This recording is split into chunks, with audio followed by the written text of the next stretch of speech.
खबर उत्तर प्रदेश के साथ मैं सूरी चौहान। खबरों की शुरुआत बड़ी खबर के साथ लखनऊ से अहम खबर सामने आ रही है। पेपर लीक का मामला, कांग्रेस का प्रदर्शन है कल, यानी कि कांग्रेस प्रोटेस्ट करेगी। पार्टी कार्यालय से विधानसभा तक कूच करेंगे कांग्रेसी। तो कांग्रेस प्रदेश अध्यक्ष अजय रॉय की मौजूदगी में ये प्रदर्शन होगा। नीट एग्जाम को लेकर बढ़ती महंगाई को भी लेकर घेराव करने की पूरी तैयारी। लखनऊ से अहम खबर सामने आ रही है। जिस तरीके से इस वक्त बड़ा और अहम मसला, और इसमें अब राजनीतिक दल भी सड़कों पर उतर आए हैं, यानी कि इसको लेकर अब प्रदर्शन, कांग्रेस प्रदेश अध्यक्ष अजय राय भी मौजूद रहेंगे, इस प्रदर्शन का हिस्सा होंगे। बढ़ती महंगाई को भी मुद्दा बनाया जाएगा और महंगाई को लेकर भी घेराव। तो नेट एग्जाम को रद्द किया गया। नीट पेपर लीक मामले को लेकर लगातार जो अभ्यर्थी हैं सड़कों पर हैं और इसको लेकर प्रदर्शन कर रहे हैं। हालांकि सुप्रीम कोर्ट में सुनवाई चल रही है। अब ये एक राजनीतिक मुद्दा बनता हुआ नजर आ रहा है, जिस तरीके से राजनीतिक दल प्रदर्शन करने की तैयारी में है।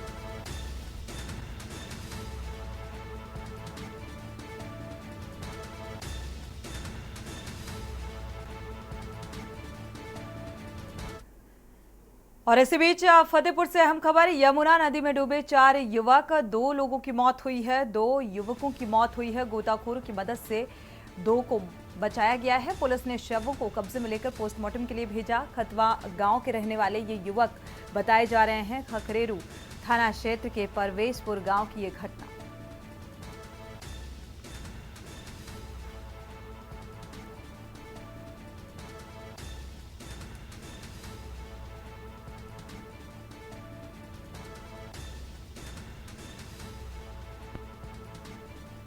यमुना नदी में 4 युवक डूबे। हालांकि 2 युवकों की मौत हुई है और 2 को सुरक्षित गोताखोरों की मदद से बाहर निकाला गया। शवों को पोस्टमार्टम के लिए भेजा गया है। पुलिस ने शवों को कब्जे में लेकर पोस्टमार्टम के लिए भेजा।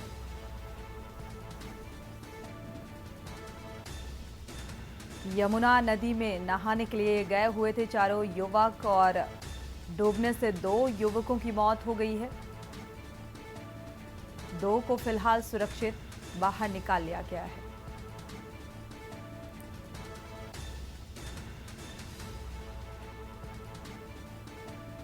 तो खंतवा गांव के रहने वाले फिलहाल ये 4 युवक बताए जा रहे हैं, जो यमुना नदी में नहाने के लिए गए हुए थे और 2 लोगों की डूबने की वजह से मौत। गोताखोरों की मदद से 2 की जान बचाई जा सकी।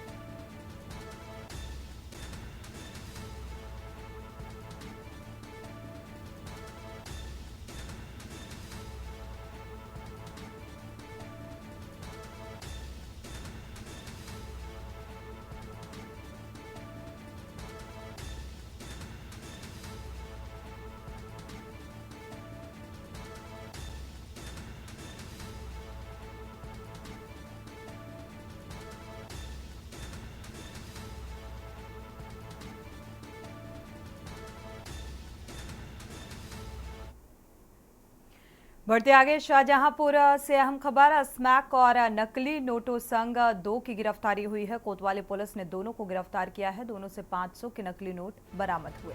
पुलिस ने बड़ा खुलासा होने का दावा किया है।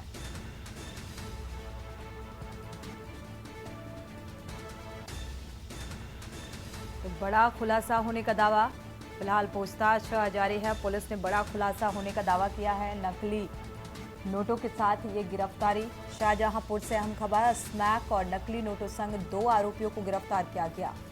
तो पूछताछ में क्या कुछ निकलकर सामने आएगा, ये देखना होगा। प्रशासनिक कार्रवाई जारी। कोतवाली पुलिस ने 2 आरोपियों को गिरफ्तार किया है और दोनों से 500 के नकली नोट बरामद हुए हैं।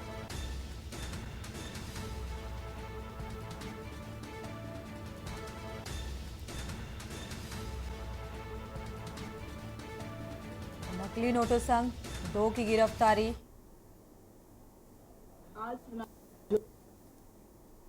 दिल्ली में एक बड़ी मात्रा में एनडीपीएस एक्ट के तहत कार्रवाई करते हुए स्मैक बरामद की गई है। कुल 132 ग्राम स्मैक 2 व्यक्तियों से, जिनके नाम चंदन और बबलू हैं, और ये दोनों ही अजीजगंज थाना कोतवाली के निवासी हैं, इन पर से बरामद की गई है। इस स्मैक की कीमत करीब 3,96,000 बताई जा रही है। इसके साथ ही जो अभियुक्त चंदन है उसके पास से कुछ नकली नोट भी बरामद हुए हैं, जिनका संबंध कोतवाली क्षेत्र में ही पूर्व में पंजीकृत अभियोग जिसमें नकली नोटों की बरामदगी हुई थी उससे प्राथमिक तौर पर बताया जा रहा है। मुकदमा दर्ज कर लिया गया है।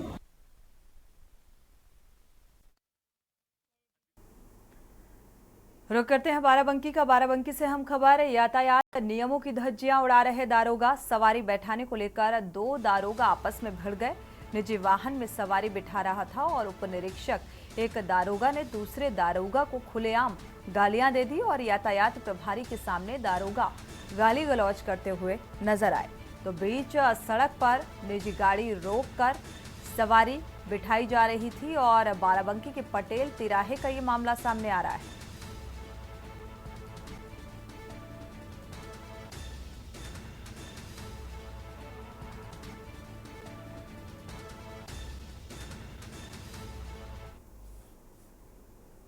बढ़ते हैं आगे। सोनभद्र से हम खबर, अवैध संबंध में पत्नी को उतारा मौत के घाट। डंडे से पीट कर पत्नी को मौत के घाट उतार दिया। पुलिस ने आरोपी पति को गिरफ्तार किया है। पिपरी थाना क्षेत्र के बेलवादह गांव की ये घटना सामने आ रही है।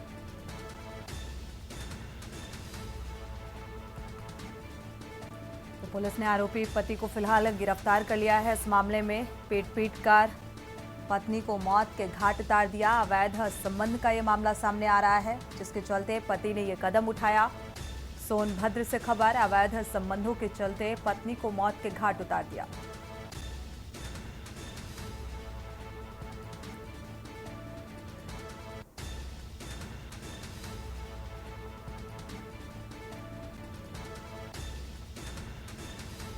पिपरी थाना क्षेत्र का ये मामला सामने आ रहा है।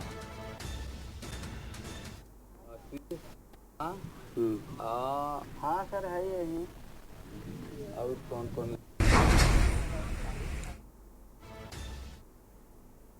पिपरी के केरवा टोला ग्राम बेलवादहा में कल रात्रि 10-11 बजे के आसपास सुनीता पत्नी वेशराम बेगा की उसके पति द्वारा डंडों से पीटकर हत्या कर दी गई। मौके पर पुलिस आई है तो कारण पता चला है कि अवैध संबंधों के कारण ऐसा किया गया है। अभियुक्त को गिरफ्तार कर लिया गया है। सोनभद्र से खबर है, देवर ने की भाभी की हत्या। पंचायत के बीच कुल्हाड़ी से हमला किया और हमले में भाभी की मौत हो गई। अवैध संबंध के चलते ये कदम उठाया गया और अवैध संबंधों की बात सामने आई है। चौपन के कनच गांव ग्राम पंचायत का ये मामला सामने आ रहा है।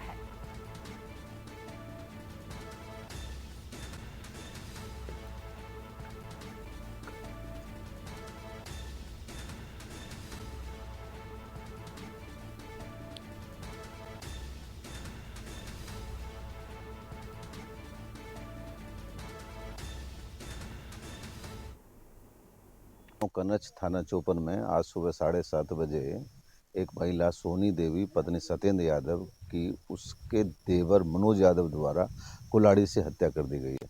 प्रथम दृष्टया अवैध संबंधों को लेकर मामला प्रकाश में आया है। बॉडी को कब्जे में ले लिया गया। पुलिस मौके पर है। पंचायत नामक कार्रवाई की जा रही है। बॉडी को पोस्टमार्टम के लिए भेजा जा रहा है। उत्तर भारत में भीषण गर्मी का प्रकोप जारी है। गर्मी से हर कोई त्राहिमाम कर रहा है। लोगों ने बैठे बैठे गर्मी से लोग बीमार पड़ रहे हैं।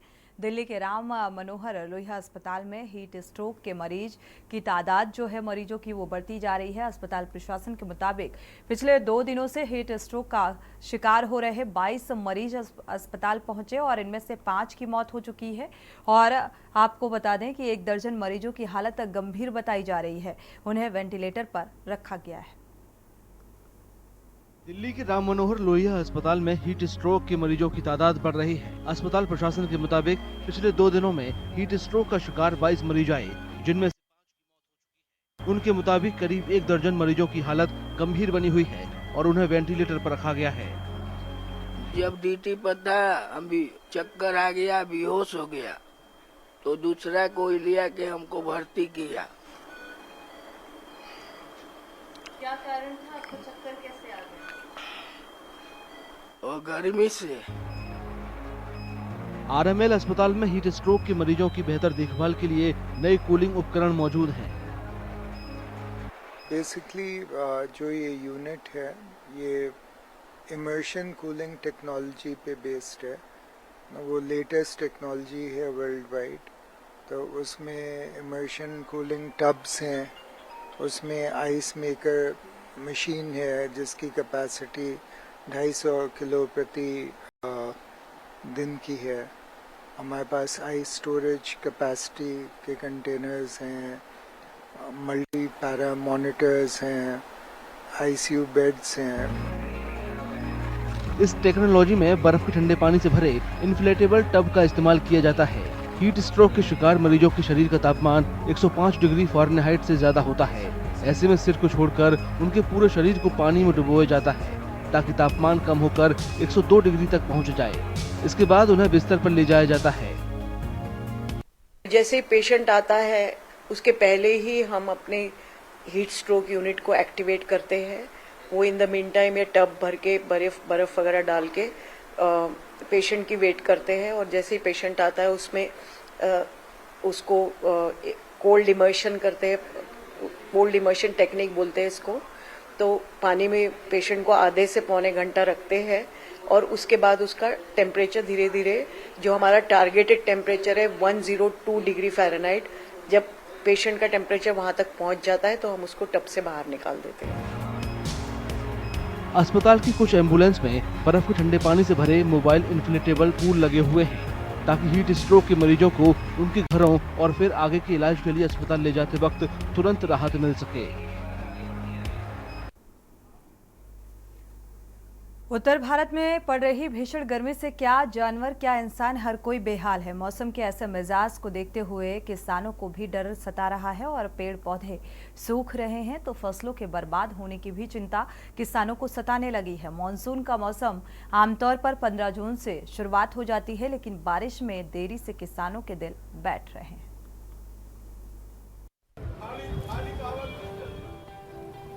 उत्तर और मध्य भारत के बड़े हिस्से में तेज गर्मी पड़ रही है। यहाँ पिछले कुछ हफ्तों से पारा 45 डिग्री सेल्सियस के आसपास पहुँच रहा है। मौसम के ऐसे मिजाज को देखते हुए उत्तर प्रदेश के इटावा जिले के किसानों को भारी नुकसान का डर सता रहा है। चिलचिलाती धूप की वजह से फसलों की बर्बाद होने का खतरा है। जब तक बरसात नहीं होगी तब फसल लेट होगी और लेट का मतलब अगली फसल भी लेट होगी। इसके कारण यानी बम्बा अगर ये नमी थोड़ा मौसम में ठंडक आ जाए तो नर्सरी अच्छी बढ़ जाएगी और जल्दी तैयार हो जाएगी। इसमें नर्सरी में धान भी बहुत खराब हो जाएगा गर्मी में हीट के कारण। और ये मक्का की फसलें हैं ये भी जो है दाना इनमें कम पड़ रहा है गर्मी में हीट के कारण।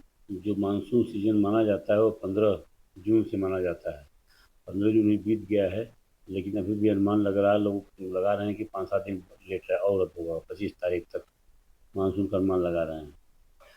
गर्मी लगातार पीछे बहुत पड़ी है, इससे हमारी सब्जियों की खेती इवन गर्मी का मक्का बहुत प्रभावित हुआ है। कई फसलें सूख गई हैं पूरी जो है। मक्के में दाना नहीं पड़ा है, भुट्टे में समस्या बड़ी आई है। हरियाणा के गुरुग्राम शहर में पारा 40 डिग्री सेल्सियस को पार कर गया है। लोग चिलचिलाती गर्मी में तप रहे हैं।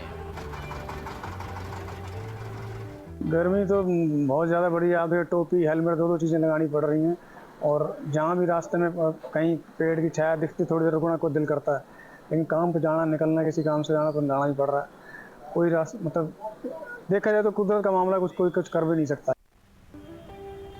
जिला प्रशासन के मुताबिक गुरुग्राम में हीट वेव से जुड़े मामले बढ़ रहे हैं, लेकिन राहत की बात यह है कि अब तक हीट स्ट्रोक की वजह से किसी की मौत की जानकारी नहीं मिली है। पिछले कुछ दिनों में हीट रिलेटेड इलनेस के केसेस हों, चाहे वो डायरिया वोमिटिंग के केसेस हों या जिसको मैं कहूँ कि थकावट बुखार होना, ये केसेस डेफिनेटली हॉस्पिटल में रिपोर्ट हुए हैं। लेकिन एक अच्छी बात मैं सिर्फ गुरुग्राम डिस्ट्रिक्ट की ये कह सकता हूँ कि अभी तक कोई हीट स्ट्रोक या हीट से कोई अनफॉर्चुनेट डेथ जिसको कहूँ वो अभी तक रिपोर्ट नहीं हुई है। मौसम विभाग ने मध्य भारत के कुछ हिस्सों में हल्की प्री मानसून बारिश का अनुमान जताया है। इससे अगले कुछ दिनों में लोगों को काफी राहत मिलने की उम्मीद है।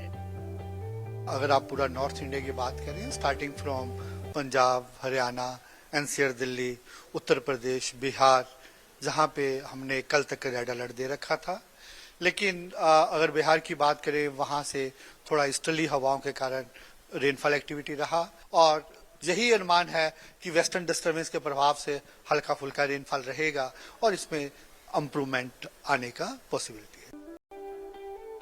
मौसम विभाग ने इस हफ्ते दिल्ली और आसपास के इलाकों में बारिश का अनुमान जताया है।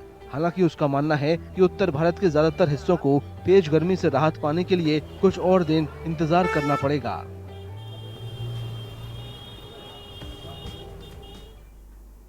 खबरें अभी और भी हैं, वक्त एक छोटे से ब्रेक का, लौटेंगे। आप देख रहे हैं के न्यूज, खबरों का सारथी।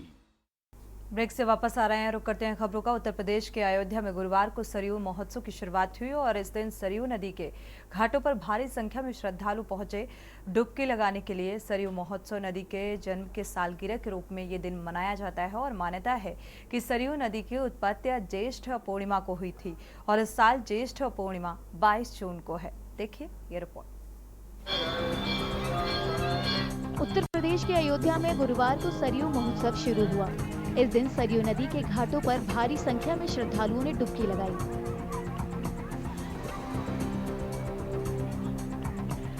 सरयू महोत्सव नदी के जन्म की सालगिरह के रूप में मनाई जाती है। मान्यता है कि सरयू नदी की उत्पत्ति ज्येष्ठ पूर्णिमा को हुई थी। इस साल ज्येष्ठ पूर्णिमा 22 जून को है। सरयू जयंती है 22 तारीख, ज्येष्ठ पूर्णिमा को सरयू माँ का जन्म हुआ है। तो आज 20 तारीख है, आज सरयू महोत्सव मनाया जा रहा है। सरयू महोत्सव से सरयू जयंती के लिए प्रारंभ किया जा रहा है। मुहूर्त बन गया है कि अब सरयू जयंती आज से शुरू हो गया है, 22 को होगा। आज हजारों की संख्या में पब्लिक आप दर्शन कर रहे हैं, भक्त आए हैं और सरयू महोत्सव का लाभ ले रहे हैं। सरयू महोत्सव पर श्रद्धालुओं ने घाटों पर पूजा अर्चना की। सरयू का स्नान करने, रामलला का दर्शन करने, बजरंगबली का दर्शन करने, साधु संत बहुत विद्वान जहाँ रहते हैं उनसे मुलाकात करने और क्या करने आएंगे। तो कैसा पुण्य मिलता है यहाँ स्नान करने? ये अपना भावना है, भावना के अनुसार सबको फल मिलता है। ये हमारा सौभाग्य है कि जो सरयू माता का स्नान करने बराबर आते हैं और कंटिन्यू आते हैं, डेली आते हैं। कृपा है कि व्यवस्थाएं बिल्कुल ब्यूटीफुल हैं, बहुत वेरी वेरी ब्यूटीफुल हैं। सरयू नदी का जिक्र रामायण समेत कई प्राचीन ग्रंथों और महाकाव्यों में है। सरयू के किनारे बसा अयोध्या भगवान राम का जन्म स्थान माना जाता है। इस वजह से भी नदी की महिमा बढ़ जाती है।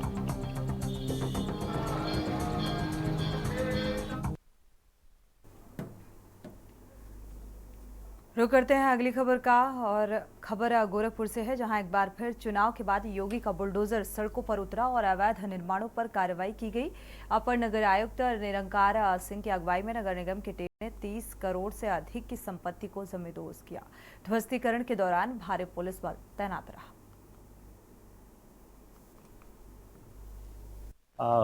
गोरखपुर नगर निगम क्षेत्र में जटेपुर दक्षिणी में बबीना होटल के निकट घाटा संख्या 361 में नगर निगम की बेशकीमती ज़मीन थी, जिस पर कई लोगों के अवैध अनधिकृत रूप से कब्जे थे। लगभग 4 महीने पहले नगर निगम के द्वारा नोटिस भी जारी किया गया। लगभग 4 नोटिस हमने उनको दिए गए और आज प्रातःकाल पुलिस प्रशासन की मदद से नगर निगम की ज़मीन पे से कब्जा हटाया गया। लगभग 2500 स्क्वायर मीटर से अधिक का ये कॉमर्शियल लैंड है, जिसकी मार्केट वैल्यू लगभग 30 करोड़ से अधिक की है और इस पर नगर निगम की योजना कॉमर्शियल कॉम्प्लेक्स बनाने की है। आज नगर निगम में अपर नगर आयुक्त निरंकार सिंह के नेतृत्व में प्रातःकालीन उस पे से कब्जा हटाया गया और उसको अपने कब्जे में लिया गया है। शहर में और भी लगभग इसी तरीके की कुछ कॉमर्शियल लैंड को आइडेंटिफाई किया गया है। विगत 8 माह में लगभग 90 एकड़ से अधिक ज़मीन मुक्त कराई जा चुकी है। खबर फर्रुखाबाद से है, जहां कायमगंज स्थित अदा किसान सहकारी चीनी लिमिटेड के चीफ इंजीनियर विनोद दयाल का शव आवास पर मिलने से हड़कंप मच गया। मृतक पाए जाने की सूचना पर मिल के प्रधान प्रबंधक कुलदीप सिंह ने मौके पर पहुंचकर जानकारी हासिल की और चीनी मिल संघ लखनऊ के ज्वाइंट एमडी, फर्रुखाबाद के डीएम और एसडीएम, कोतवाली पुलिस और मृतक के परिजनों को घटना के बारे में जानकारी दी गई। जानकारी मिलते ही कायमगंज के प्रभारी निरीक्षक राम अवतार ने मौके पर पहुंचकर निरीक्षण किया, अधिकारियों को घटना के बारे में जानकारी दी और जानकारी मिलने पर फॉरेंसिक टीम मौके पर पहुंची और इस पूरे घटनाक्रम की जांच पड़ताल शुरू की गई। मृतक के परिजनों के आने का इंतजार किया जा रहा है। परिजनों के आने के बाद ही आगे की कार्रवाई की जाएगी।